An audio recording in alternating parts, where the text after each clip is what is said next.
ஹரிஷ் கல்யாணோடைய நடிப்பில் அடுத்ததாக டீசல் படம் காத்துக்கிட்டு இருக்கு, ரிலீஸுக்காக காத்துக்கிட்டு இருக்கு. ஸோ ரசிகர்கள் எல்லாம் நிறைய எக்ஸ்பெக்டேஷன்ஸோடு தான் இருக்காங்க. இந்த திவாலி ரிலீஸாக இந்த டீசல் படம் வருது.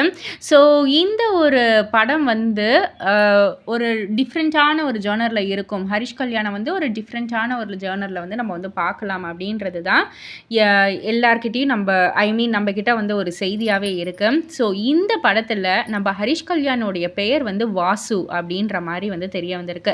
ஆக்சுவலாக இந்த ஒரு வாசு அப்படின்ற ஒரு கேரக்டர் நேமை வந்து எதிலிருந்து எடுத்தாங்க அப்படின்னு வந்து கேட்டிங்கன்னா, அமர்கலம் படத்தில் நம்ம அஜித்குமார் சாரோடைய பெயர் வந்து வாசு அப்படின்றதால டேரக்டர் வந்து ரொம்ப ரொம்ப அதை வந்து விரும்பி இந்த பேரை எப்படியாவது வச்சிடணுன்ற மாதிரி தான் வந்து வச்சுருக்காராம்.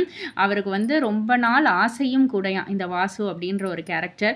அண்ட் அது மட்டும் இல்லை, அமர்கலம் படத்தில் வர லவ் ஸ்டோரி மாதிரியே தான் இந்த டீசல் படத்துலையும் லவ் ட்ராக் இருக்கும், அந்த ஒரு ஃபீல் இருக்கும் அப்படின்ற மாதிரி வந்து சொல்லியிருக்காங்க.